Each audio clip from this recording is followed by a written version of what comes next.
Hey guys, I am back with a new video. Today we're going to be checking out some orchids, a couple new additions, some fun stuff that I wanted to show you guys. But I also wanted to say that I know my past few videos have all just been like bloom updates and nothing super exciting.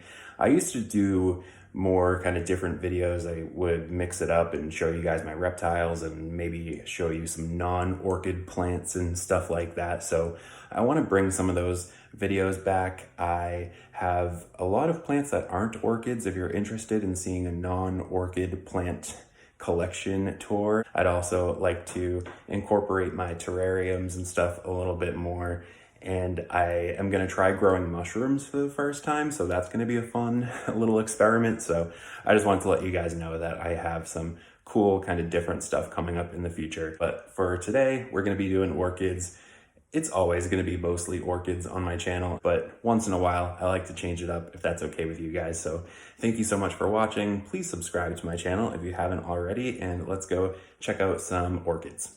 Up first, here is a really nice new addition, and this one's been a long time coming. Falbellina Cerulea has been a wish list orchid of mine for a long time, but I held off for a while. There's a few different reasons for that. There's so many different ones to choose from. There seems to be a lot of variation, and the prices vary quite wildly. This was the perfect opportunity though, because I didn't buy it from some big vendor where it's hard to get an idea of what the actual plant looks like. I bought this off of Facebook from another hobbyist, and they were selling it in bloom, so I got to see exactly what the plant looked like, and I could tell it was a really nice true Cerulea color, and it was a good price, so all the stars aligned and I jumped on it. These two new blooms came in since then. I've actually had it for a little while now. The shape is really nice too, that nice pointed look to the petals. I'm just really pleased with the quality of this one overall. It's really gorgeous. I think I might be the most excited about this one. This is called Yurichoni Rothschildiana. This is a super cool member of the Angraecoid Alliance. It's from Africa, and it is this gorgeous little white greenish flower. I love that dark throat on the inside of the lip there. I also really love that wavy crinkled foliage. Super cool. I believe this genus only has 2 species in it, the Rothschildiana being one, and then the other one is called Galliandre, which is super cool. I'd love to get one of those someday, but they seem to be kind of rare. But for now, I am really excited to have this. It's my first time blooming it. I haven't had it terribly long. I think I bloomed it like within a year or so of getting it. They are not terribly difficult to keep. They do like temperatures on the warmer side. They don't need it terribly bright. They prefer shade. Good humidity helps a lot as well. I wouldn't say it's hard to grow, but I would say it's best to have a little bit of experience with Angraecoids. But I mean, it's really quite similar to like a Phalaenopsis care. I'm in love with this thing. I can't wait to grow it out a little bit more. I'm really obsessed with the foliage. I can't wait to get more leaves. The plant is just gorgeous in general, so really cool. Nighttime fragrant like other Angraecoids as well, which is always fun. I just love this thing. Here is a really cool one. This is called Urgus Victoria Nile, and I am very excited to have flowered this because it is actually a hybrid using that Yurichoni Rothschildiana that we just looked at. So it's cool that I bloomed them back to back and sort of got to look at the flowers and compare them both. Victoria Nile is a hybrid of that Yurichoni Rothschildiana crossed on Urgus, which obviously produced really beautiful results. Angraecoid Alliance hybrids are kind of rare, and intergeneric ones are even more rare. They're just sort of tough to breed and hybridize, so it's always really exciting when someone successfully gets an intergeneric or otherwise cool hybrid, so really awesome.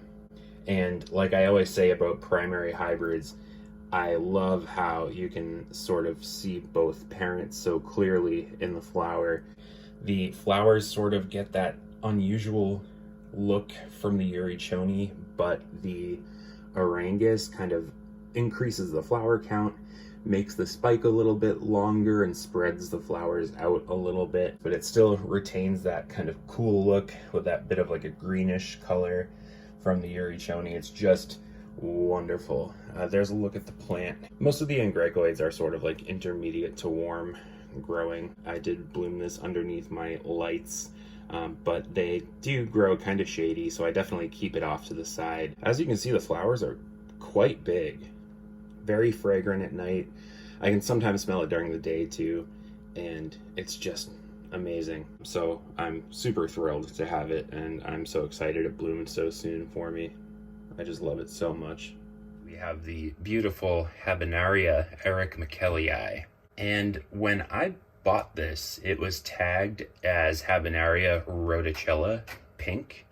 Now, if you haven't seen the Rothschildiana before, it's like the exact same flower shape, but it's like a really beautiful bright orange color. And apparently this pink one was sort of lumped in with that species. Somewhere along the line, they decided to give it its own unique species name, and now it's Habaneria Ericckelly Eye. I don't know the whole story about that, but as far as I know, we're now calling this Ericckelly Eye. Habanerias are kind of interesting because they are like a terrestrial type orchid. They are from South Asia, I believe, where they get really dry seasons followed by like a monsoon summer. So to grow these, what you do is give them a dormancy. So it's not totally unlike a Catasetum or something, but these die back entirely. They don't leave behind any bulbs or stems or anything. They have a tuberous root underneath the ground. It dies back entirely. You leave it bone dry until the spring when you start to see the little shoots come up, and then you gradually start giving them water and fertilizer, and then they'll grow and bloom really fast in the summer, and it's quite fun to see. This is my first time fully taking it through a dormancy. I bought it in bloom last summer, so this is my first time bringing it out of dormancy, and it went pretty well. It's pretty simple. Just keep it dry and look for those shoots to come up in the spring. I have mine in sort of like a fine bark, but it stays pretty moist. I think it's still good to use something that like drains well, but you know, they definitely like a lot of water in the summer. Once they begin to decline at the end of the summer, you'll start to see this. Happens kind of fast, like as soon as they're done opening all their flowers, right away you'll kind of start to see some of that leaf tip die back. Pretty cool that you get such a beautiful plant in the summer and you get to sort of forget all about it in the winter. And that color is like so wild. I remember seeing pictures of this orchid long before I ever got it, and it didn't like appeal to me that much in photos for some reason.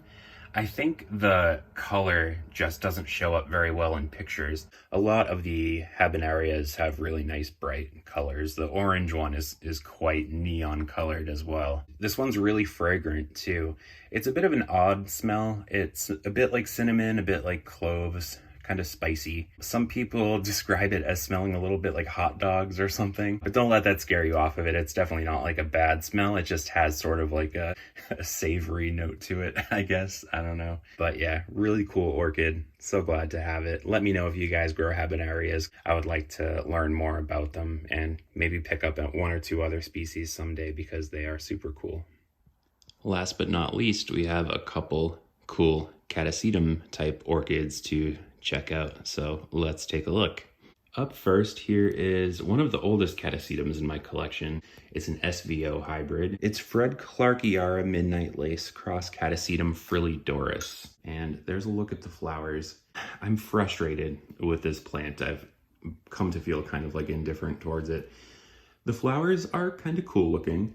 However, it just has like the worst displays. Like the spike develops really nicely. It blooms every year, and the buds always look good as they're developing. And then at the last moment, the flowers sort of like just start to open and then kind of fizzle out.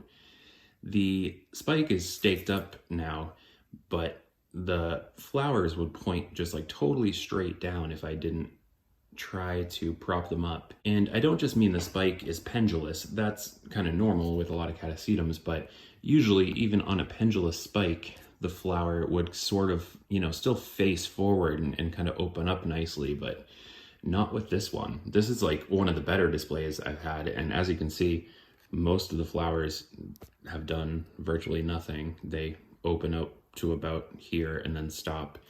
I mean, these two look all right, but it's really weird. It's not like it's happened just once. It's been, like 5 years or so of this. So I really don't get it. I want to see if I can find other people who have the same cross. Maybe they can tell me if theirs does something similar. I'd like to know if it's like a genetic thing and that everybody's does that, or if it's a defect like with my particular plant. I don't know. It's just sort of strange. It's a bummer because the flowers are sort of cool looking. I like that light kind of like pink speckling and the green fimbriated lip. It does get those cool traits from the Frillidorus. So I don't know. I hope maybe one day it'll bloom decently, but I don't know. It seems to be just something wrong with this plant and I don't know what to do about it. Then we have this monster up here. It's hard to show you how big this plant is. It doesn't really look too big in frame, but it's enormous. As you can see, flowers are huge. This is called Catasetum Fongqing, and I actually won this for free in like a giveaway. Somebody had 2 of them in their collection and wanted to get rid of one, and I actually won it. So that was cool, and it is a really awesome flower.